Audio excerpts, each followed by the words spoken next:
Bismillahirrahmanirrahim. Katanya pengarah rahimahullahu ta'ala, wa nafa'ana bihi wa bi'ulumihi fid daraini amin. Jadi pagi ni kita nak baca kitab baru, ganti daripada kitab hok kita khatam dah, Hidayatus Salikin.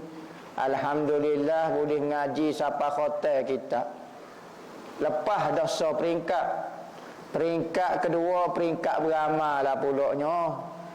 Maka alhamdulillah mungkin ada dah puak-puak kita hok beramal. Tak banyak tak apa, sikit pun alhamdulillah.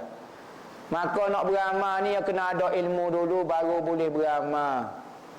Nak beramal lagu mana kalau tak ada ilmu, karuk semata-mata.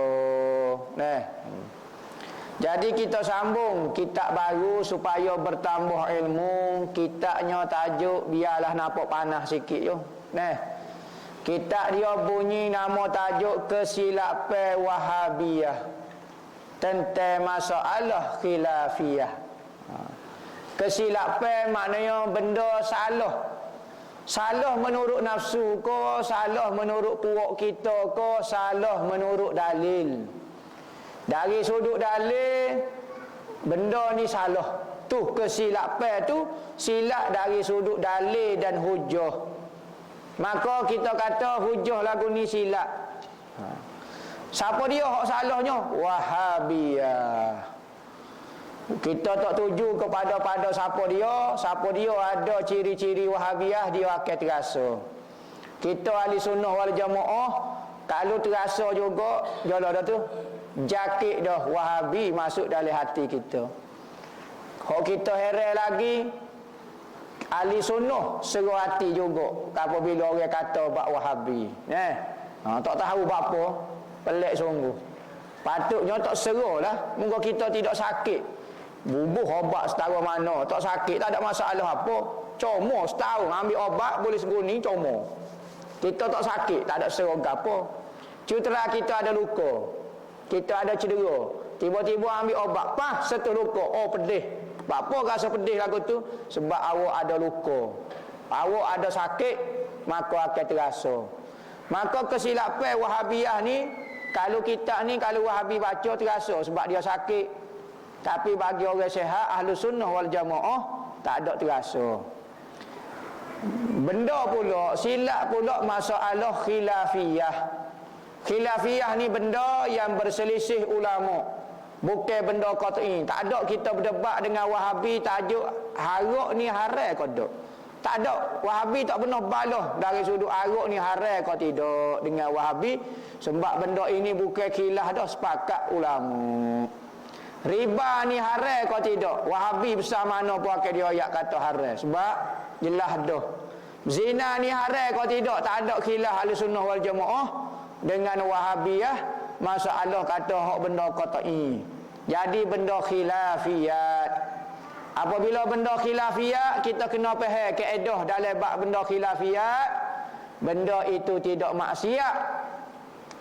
Kalau tak, apabila bukan maksiat, benda itu bukan benda tu khilaf, benda tu bukan maksiat, benda tu bukan berdosa.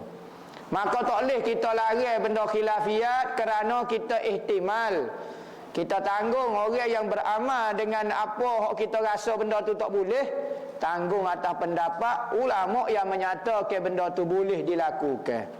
Maka tak perlu gopoh, tak perlu kalut, tak perlu gapo, sebab benda itu khilaf sahaja. Jangan menentang seperti haramnya berzina. Jangan kita tentang benda khilafiyah itu seperti haramnya minum arak. Hak tu sepakat tak ada khilaf.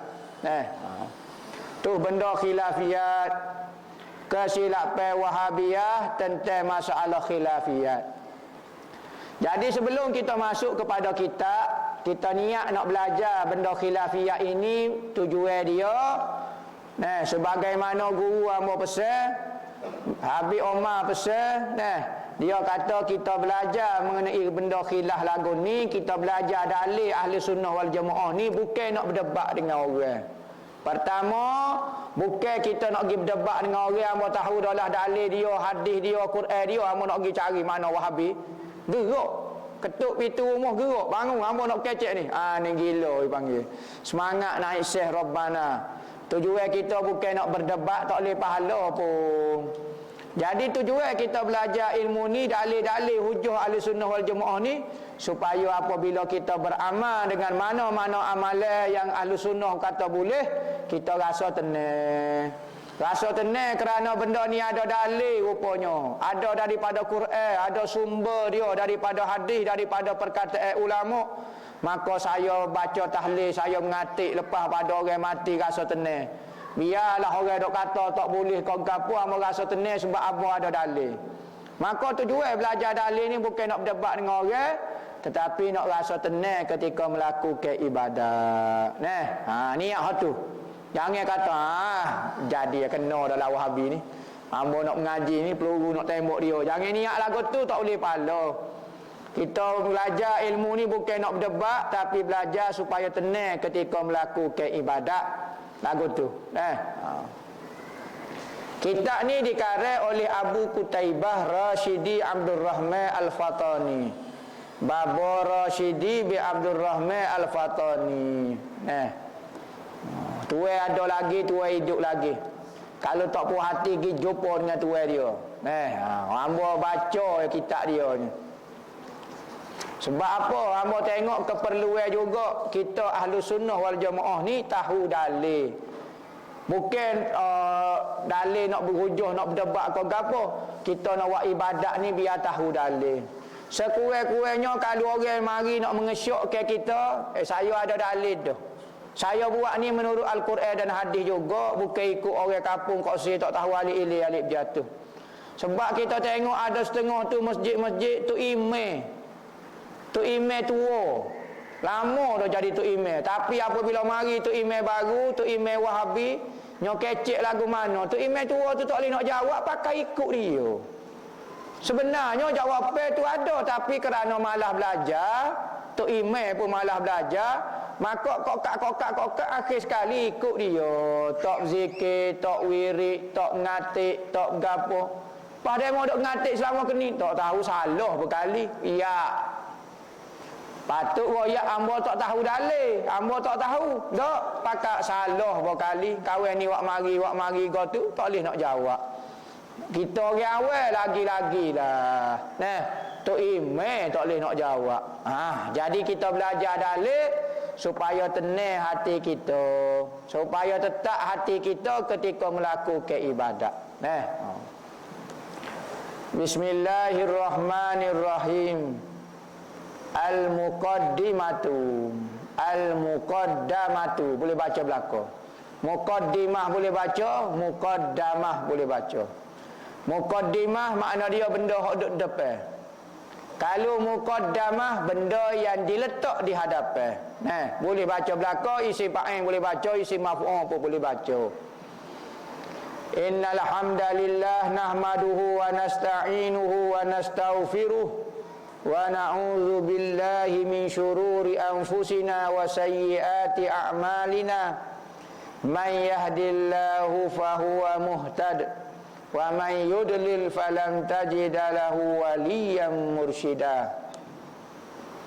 Wa nusalli wa nusallimu ala sayyidina wa maulana wa habibina sayyidil khalqi wa rahmatillahil kubra lil alamin Sayyidina Muhammadin sallallahu alaihi wa ala alihi wa sallama tasliman katsira ila yaumiddin, amma ba'du. Maka ini adalah sebuah risalah yang kecil, katanya babo, yang kami himpunkan di dalamnya, di dalam risalah saat ini akan beberapa masalah furu' khilafiyah. Benda khilaf, benda selisih ulama. Benda hak sepakat, hamba tak isi benda dalam ni. Benda hak khilaf. Benda hak kata boleh, benda hak kata tak boleh. Maka hamba nak sebut benda tu sahaja. Bapa benda khilafiyah yang jadi kekeliruan terhadap saudara-saudara kami yang awal. Orang awal jadi keliru. Sebab apa? Sebab dulu ulama-ulama dia kata boleh. Tok-tok guru kata boleh, tok-tok imam kata boleh, tok-tok lebah kata boleh. Tiba-tiba ada mari ustaz PhD ni mari kata tak boleh. Keliru saya. Saya nak kata dia tak mengaji, dia mengaji. Saya memang tak mengaji dah. Maka orang awal jadi keliru. Kerana apa? Kerana mari golongan hak ni kata tak boleh dah pula. Nah. Kadang-kadang benda tu sudah dipegang beratus tahun. 1000 tahun dah pegang. Tiba-tiba marilah hok mana PhD mana ko mana ustaz mana ko. Nah, ngajar benda menyalahi hak orang-orang lama. Bukan kata orang lama tak boleh nak ikut juga kalau karut. Bukan hak karut lah. Kalau hak karut tak syarat orang tua, orang muda pun tak boleh nak ikut. Hak ni hak betul punya tak ikut juga. Nah. Tu orang awal bahaya tu. Kalau tak ada lah ustaz-ustaz, orang hak pandai agama sikit, tolong orang awal, bantu pok dia daripada keluar daripada keadaan keliru lagu ni, nyanyo pok dia. Dia nak jawab sendiri muka tak reti. Dia pakai ikut orang ya. Kabar-kabar tak ada seorang habuk menakut pahit belaka kecek bak Wahabi. Senyak nak jaga puyuk nasi belaka. Nah, hamba kalau kecek Wahabi kena suruh demo lah.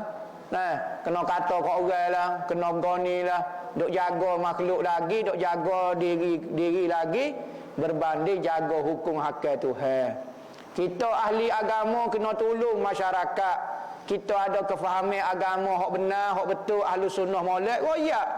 Malu gapo lah negeri kita, negeri ahli sunnah wal jamaah ke.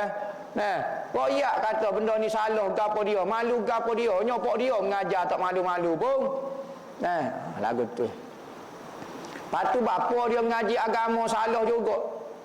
Bukan kata mengaji agama salah. Orang dalam bidang lain pun ada salah, hok bijak, hok nipu, hok gapo. Jangan buat rasa panik lah. Bapa orang agama baloh. Bukan tanya bapa orang agama baloh. Arkitek baloh. Engineer baloh. Jual korang pisau pun baloh. Jual kedai makan pun baloh. Bukan orang agama saja. Maka bukan kata Allah ni orang agama ni ngaji agama saja patut baloh. Ya Rabbi, nak ayat mana tak tahu. Nah, doktor baloh. Tak sogilah klinik tu tak jadi tu dia cocok obat tak betul. Baloh pula. Nak ayat lagu mana kalau orang salah kena tegur. Dalam mana-mana bidang pun kena tegur sebab kita ada ilmu, ada kelebihan dalam bab tu kena jawab. Nah, jangan duk kata orang agama saja baloh. Ya kata balah keliru itu yang membawa kepada berpecah belah sesama kita. Balah seperti masjid. Hak ni perlu ustaz ahli sunnah wal jamaah, hak ni minat ustaz Wahabi. Maka jadilah balah. Dulu baik, tapi apabila mari seorang makhluk ni mengajar habis jadi balah. Dulu kalau pergi ngatik pakak, pergi ngatik ramai-ramai. Lah ni separuh pergi, separuh tak segi. Apa? Bid'ah. Bapa kurapa, bapa dosa, bapa tak segi. Lebih-lebih lagi nya di bumi kita fatani Darussalam bumi ibu pertiwi. Bapa moga dia orang petani, dia kata di petani banyak berlaku, bukan kata di petani seluruh berlaku. Bumi Serambi Mekah, bumi yang dipenuhi dengan alim ulama pun balah juga timbul orang lagu ni. Semenjak zaman berzaman dahulu hingga sekarang zaman ke zaman. Dulu orang alim ramai, kawasan pondok banyak pun balah juga. Ada juga Wahabi kawasan pondok pun. Maka Malaysia ni lagi-lagilah pondok dah kurang dah. Maka Wahabi ambil peranan untuk mengelirukan masyarakat. Dah. Orang nak ngaji pondok tak ada dah. Tinggal 2, 3, 4 orang. Hak tu pun hak tak cerdik. Hak periksa, tak tahu, tak cakap nak ajar dah. Quran pun tak reti, hukum akal kau tak reti. Tak cakap royak. Tiba-tiba Wahabi dia pilih hak pintar, hak bijak-bijak masuk ngaji sekolah Wahabi. Sekolah Wahabi mewah, sekolah Wahabi bayar tiket kapal terbang, tiket gapo. Tidak kau kita orang susah nak benda lagu tu. Ngaji pondok dah lah kena bayar yuran.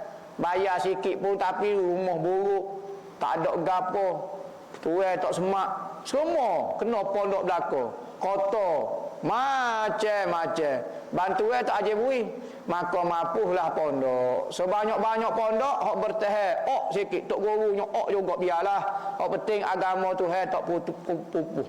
Nyok juga biarlah tak ada bantuan, biarlah tak ada pekerjaan, biarlah manusia hina, tetapi tugas kita orang mengaji agama jangan putus. Pok-pok ni lah hok mengaji agama, hok mengaji pondok ni lah akan menyambung generasi ahlu sunnah wal jamaah yang dibawa oleh orang-orang tua dulu. Orang ngaji selain daripada pondok, tak berapa nak harap lah mana.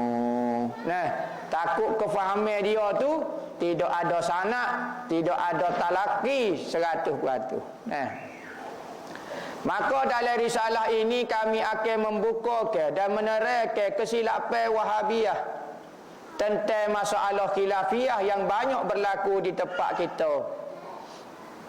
Bahkan di seluruh negara-negara yang lain pun sama dengan negara kita juga, balah supaya tolong. Negara Arab, negara Amerika, Inggeris, UK, Wahabi dia dengan Ahlussunnah wal Jamaah dia balah supaya tolong. Nah, serta kami mendatangkan dalil-dalil dan hujah-hujah dan pendapat-pendapat para ulama muktabarin. Ulama-ulama yang muktabar. Apa maksud muktabar? Ulama-ulama yang boleh dipegang. Ada ulama tak boleh nak pegang. Sebab apa? Nipu jadi ulama. Tak ada ilmu kaya nak jadi ulama. Duduk sebarisan dengan ulama, dia tu nahu salah baca, wa buta tak reti, ngajar tauhid jadi kafir orang, ngajar fiqh batal habis semaya orang. Tiba-tiba nak jadi ulama, duduk dengan ulama, berpakaian dengan pakaian ulama, gaya ulama, nipu Tuhan tentu dah, nipu manusia pula. Nah, gaya gerung kita tengok. Tok kenali mari kalau jumpa siung tangan. Tahu jahil murakkabun mufidun bil wadi. Tak tahu apa. Maka kita ambil pendapat ulama alim-alim sungguh. Hak dunia mengiktiraf dia ulama. Kalau PhD mungkin universiti tu ya iktiraf. Orang lain tak iktiraf ilmu dia. Tetapi ulama ni sama ada ulama ada PhD tak ada masalah. Nah, ulama ada 14 PhD ke hak penting dia ulama muktabar. Ulama orang kata dia ulama belaka. Ni kita dok percaya ke ustaz tu. Ustaz tu orang kampung kata jahil, hamba tak percaya lagi. Ngaji gapo lagu tu celuk kelip ngajar. Ustaz tahu hamba tak apa nak percaya. Orang kampung dia tak percaya. Tiba-tiba nak ambil pendapat dia muktabar ke? Kena ambil pendapat ulama-ulama hak muktabar kata. Dengan secara ringkasnya kami namakan risalah yang kecil ini dengan kesilapan Wahabiyah tentang masalah khilafiyah. Kita yak dah ngaji ni tujuan kita ngaji bukan nak surai Wahabi, bukan nak pergi balah, nak pergi gapo, nak pergi cekok, nak pergi balah kedai kopi kau nak pergi tujuannya supaya dalam ibadat kita, amalan kita rasa tenang. Saya dah jumpa dah dalil dia. Lepas tu pok dia dah minta dalil apa cerah tu? Ni hari ni kita nak wi dalil dah lah. Nak wi dalil. Tujuan dia bukan nak berdebat dengan dia. Tujuan dia kita nak jaga orang supaya rasa tenang, supaya tak ada terpengaruh dengan pokok dia. Kerana apa? Kerana kalau bab beri dalil ni kita tengok ulama kita dah wi dah dalil. Ustaz-ustaz kita ahli sunnah wal jamaah beri dah dalil tapi tak berubah juga pendapat dia dak keras lagu tu. Dia bukan nak dalil sebenarnya, dia nak hidayat. Wahabi ni perlu ke hidayat daripada Allah, petunjuk daripada Tuhan, bukan perlu dalil. Kalau dalil kita rasa banyak dah beratus orang dok wi dalil tapi dia tetap keras dengan pendirian dia. Bukan nak dalil dah tu. Bukan perlu kepada dalil, perlu kepada hidayah. Maka dengan risalah yang kecil inilah akan memberi penjelasan kepada pembaca-pembaca sekalian agar kita sekalian dapat tahu mana yang betul dan mana yang salahnya. Dan juga bahawasanya segala amalan-amalan yang dilakukan oleh orang-orang tua kita dahulu itu adalah betul dan tidak salah. Bukan seperti mana yang dikatakan, yang disangkakan oleh golongan Wahabiyah, kata tu imam saja, tu imam tua, duk ikut orang-orang tua. Petua lah berapa dia, salah belaka, karut belaka. Kita ni muka orang awal, tak tahu ikutlah dia. Maka katanya baba kata tak suruh ikut. Orang tua kita betul hak dia buat. Ni hamba nak buat mari dalil orang-orang tua kita. Memohon kami akan Allah Ta'ala bahawa dijadikan amalan kami ini, yakni mengarang kitab ni bersih bagi wajahnya yang mulia, bagi zatnya yang mulia, bagi Allah Ta'ala. Dan bahawa adalah ini amalan dimakbulkan di sisinya, yakni penulisan kitab ni diterima di sisi Tuhan jadi amal kebajikan. Dan dijadikan sebab pada selamatnya kami pada hari kiamat apabila ada kitab ni, sekurang-kurangnya jadi pahala kebajikan dan hamba selamat daripada api neraka Tuhan yang tiada manfaat olehnya harta dan tiada anak-anak dan keluarga. Pada hari itu tak ada faedah harta, tak ada faedah gapo, tak ada faedah gapo. Anak-anak pengikut, ramai pengikut dia, ramai follower dia, tapi tak ada amalan, tak ada faedah langsung. Keluarga ramai ke, keluarga orang kaya ke, tak ada faedah. Iaitu hari balasan Allah Ta'ala, dan bahawa dijadikan amalan kami ini sebagai bekalan kami di akhirat nanti.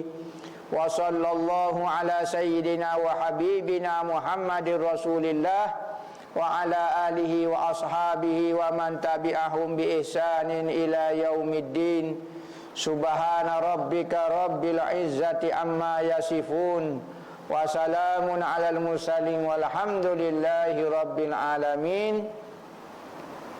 Telah menulis akil al-faqih ilallah Abu Qutaibah Rashidi Abdul Rahman Al-Fatani malam Jumaat 24 Jamadil Akhir 1440 bersamaan dengan 1 hari bulan 3 2019. Kitab ni baru 2019. Ta'arif bid'ah dan bahagia-bahagia dia. Kena tahu bid'ah dulu. Gapo dia?